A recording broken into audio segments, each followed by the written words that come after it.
What's up, YouTube?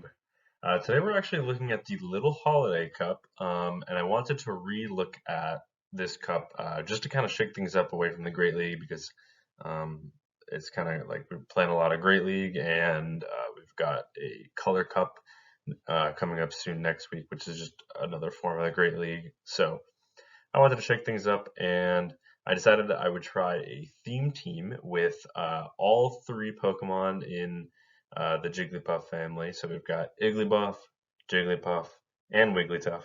And surprisingly, they actually cover each other's weaknesses decently well because Jigglypuff and Igglybuff use Feint Attack as a fast attack, which is not a great move, but it does have decent coverage when your like front Pokemon is a Charmer. So yeah, let's just hop right into the battles. I think this theme team was pretty fun to run. So right away into the first match, we see a Vulpix. This is an okay lead.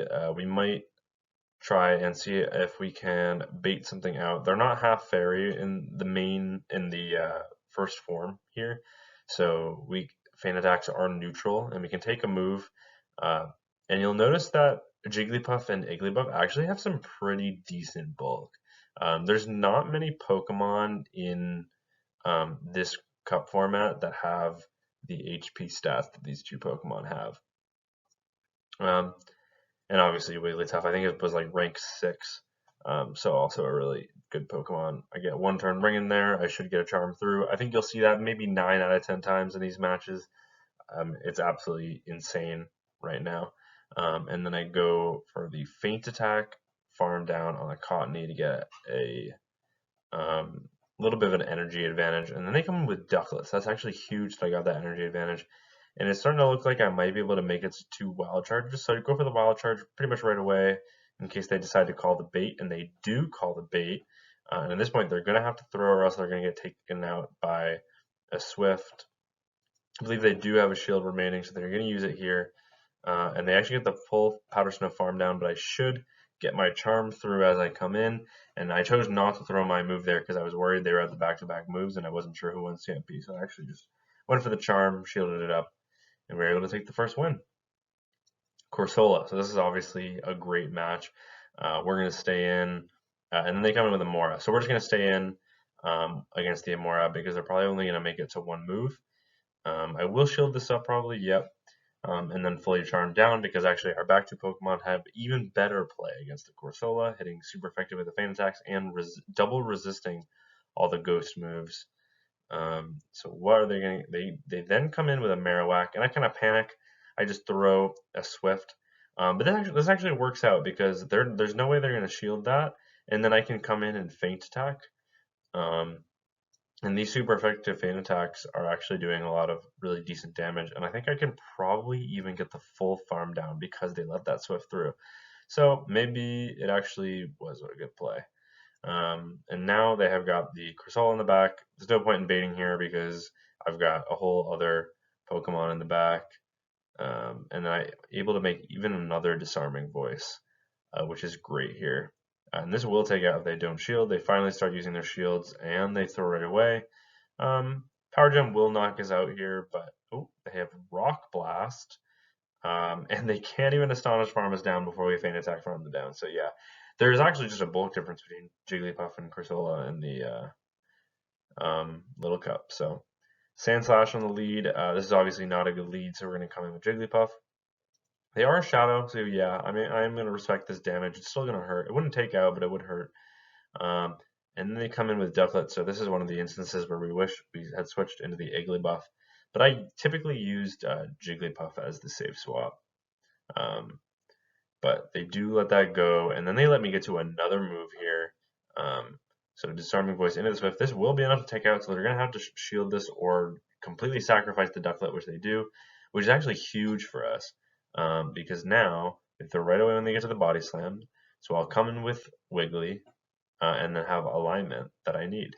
Ooh, but it looks like I got one turn bring it. Yeah, so I should get a whole extra charm there, but we get one turn lag again. And I believe that actually costs us this game. Yeah, so then they come in with Sandslash. At this point, we kind of have to just commit to the farm down, or If we think we can grab both shields, then do that. I am going to throw right before they make it to their next move, in hopes that maybe I can get to 3 moves, but I don't think I'm going to be able to. Yeah, I think that was the wrong play. But I still will get the charm through, and this will still take out. So if they are in 3 charm range, we will take this game, but they're not, because the charm that I should have gotten earlier did not go through. We actually lose the game because of 1 turn lag, and we should have won it. State of the game, unfortunately. Okay, into the next match. Zigzagoon. This is obviously an awesome lead. This is where we want to see it too. And then they come in with Pharaoh Seed. I don't know if you're gonna notice anything about this theme team, but it's triple weak to Pharaoh Seed, and it only knows steel type attacks. So I'm gonna farm to the back-to-back Swifts. These Metal Claws are tearing through my HP, but fortunately I am pretty bulky.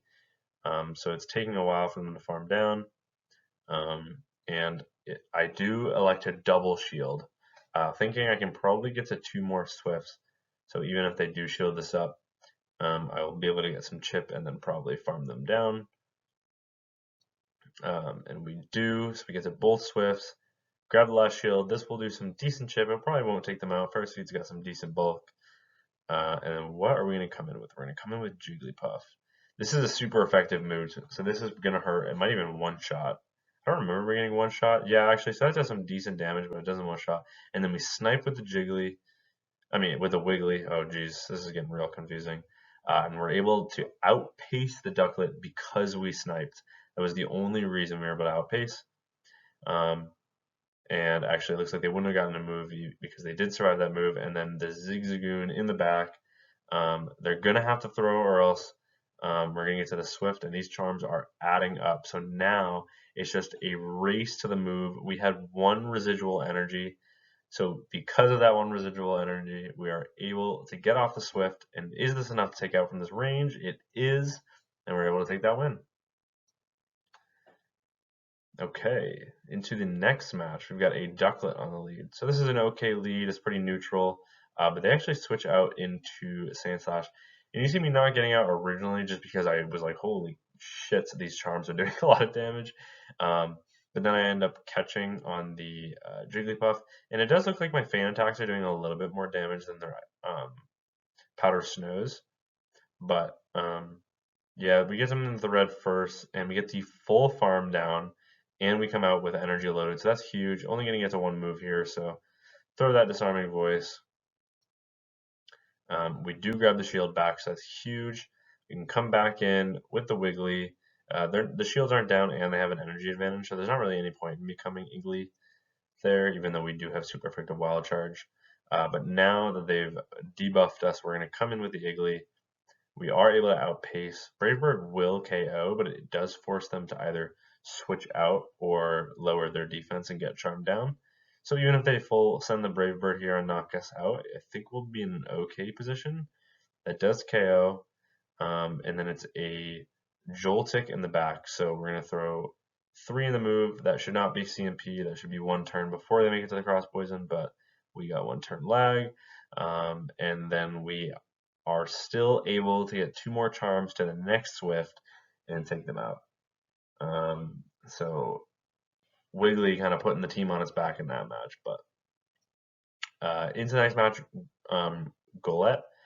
This is a great lead, but we have 2 better answers in the back. And then when we come in with Jigglypuff, we bait out a Marowak, an Alolan Marowak. And if they do not throw, we're going to make it to a move. This will not KO, but with the feint attacks, it will threaten to get them pretty low. And they double shield, and it looks like if they hadn't shielded that and went for the farm down, we would have probably come out with switch. But we do come in with a 2 shield advantage. We're going to get the feint attack off. They actually don't throw, which is massive, and then they just resign the match. Yeah, I'm not really sure what my opponent was doing that much. But in the next match, Geodude, this is actually kind of where we want to see it. Charms are neutral, and we actually do a little bit more fast move damage than the rock throws. And then they come in with a Lotad, which I haven't seen much of, but Lotad does have some decent bulk. You're going to see the Swift actually not connect because they shield. Uh, and these razor leafs are chunking, so it just kind of forced me to shield. I wasn't totally sure of the moveset. It's been a while since I played against a low tab in the Little Cup, and that actually doesn't do too much damage, because obviously we shielded it, but if we hadn't, it would have done nothing. It's just a bubble beam. And we are able to get the full farm down, which is huge, and come out with energy loaded. And then they come in with a razor leaf first, so we're only going to get one move. So we may as well go for the harder hitting disarming voice. And they actually let that go, which is a pretty big mistake, in my opinion. And then they come in with Geodude. At this point, I go for a charm snipe and a catch, but I'm unsuccessful. But my opponent knows they're too low and they're not getting to two moves, so we are able to take the win. Okay, Joltik on the lead. This is an okay matchup. Obviously, they have super effective cross poison, so we do have to shield that up. That being said, it looks like they're not going to be able to get to two before I fully charm them down. So they actually come in with Diggersby. They give up Switch, but that allows me to apply pretty much a permanent debuff onto their Diggersby, or at least while they're Switch locked. And then I can come in with Jiggly. Obviously, don't really want to put the Iggly on this, just because Wild Charge double resisted. Scorching Sands does about 45% of my HP. Able to get to the Disarming Voice. This probably isn't enough to take out. Diggersby is bulky, even in the Little Cup. But we obviously don't need Switch on this team, because our whole team is the same exact typing. So you're able to let it go. And then they come in with Joltik for some reason. And then they have a Ducklet in the back. So I'm going to do kind of the same thing I did in the last one. This one's non-shadow. So it just kind of forced me to go for the wild charge, especially now that they debuff my attack. But look at these water guns. They're actually not doing that much damage. And that's because Iggly has so much HP. They do correctly shield the wild charge, and it looks like I'm not going to get to a second wild charge. So we have to kind of just settle for the Swift. This will do decent chip damage, but it will not take out. And they actually get the full farm down, and they come out with a move loaded. So we have to shield this up, but they are not at a move on that Joltik yet. So if they're in one charm distance, we can still win this game. They Bubble Beam, and it doesn't lower our attack enough. The charm still goes through and KOs. We're able to take that win. Spinda, this is a good lead because they're a Sucker Punch user. Obviously, it's resistant on the Fairy typing. They're going to get to one move. This is just an Icy Wind, but I will respect it. Not really sure how much it would do from a Spinda. And we were able to get the full farm down. They just let me farm them all the way down. And then they come in the Golett. I probably shouldn't have thrown this energy. Like, it's okay to get this Icy Wind debuff off if you think they're going to stay. But I'm just switching into my Jiggly, and they end up throwing energy anyways, so I guess it works out. And they throw a double resisted Shadow Punch, and then they come in with Ducklet. So once again, wishing I had kind of come in with the Iggly so that I could have had the energy lead and gone for the Wild Charge. But they do shield that up. I'm actually going to shield this back. That's interesting. I'm surprised I didn't just let that go and then come Iggly for the Wild Charge. But this will allow us to get off this Disarming Voice, and then if they KO us here, which they're going to have to because our feint attacks are doing the same amount of damage as their wing attacks, we can just come in with Wiggly, charm them down, and then have our Iggly in the back for the Golett. They come back in right away with their Golett. We farm them down with Iggly, and my opponent resigns the match. Okay, into what I believe is the last battle of the video. Very quick battles, obviously, in the Little Cup. Geodude, this is obviously where we want to see it. Our charms are doing a little bit more damage. They notice that. They come in with a Razor Leaf. We don't have a great response here, but we do want to keep our Charmer on the Geodude. So we're just going to come in with Jiggly, using it as our safe swap. They do shield the Swift correctly. It looks like they're going to get the full farm down, unfortunately. It does leave them on 1 HP, but they do probably have a Sludge Bomb loaded, so I will have to respect this. So I come in with Jiggly. I believe I do get a feint attack there, so that will KO after we shielded this move. It is the Sludge Bomb. What are they going to come back in with? They're going to come back in with the Geodude. I'm going to try and snipe with some charms. They let me get the full farm down, which is massive. And then they come in with another Razor Leafer, so I wasn't going to make it to an Icy Wind. Just throwing the Swift. We still get a shield. That's huge.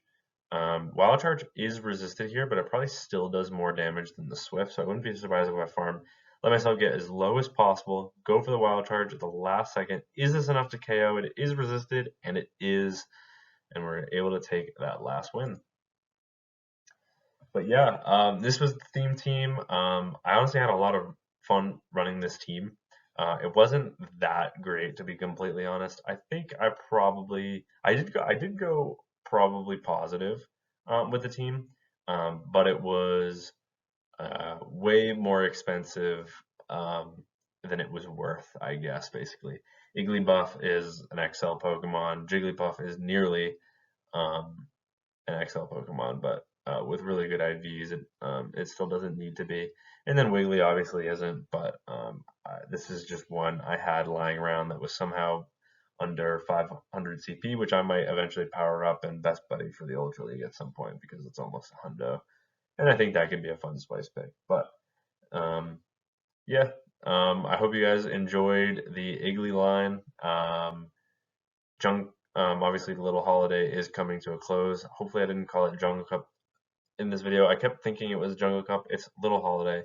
Um, but yeah, we're gonna check out Color Cup next week. I've got one more Great League team I think coming maybe the day after this video comes out. So look forward to that as well. It's a team that was actually already showcased on another channel. So if you know, you might know what it is already if you've come from that video. But yeah, thank you all so much for watching, and until next time, peace.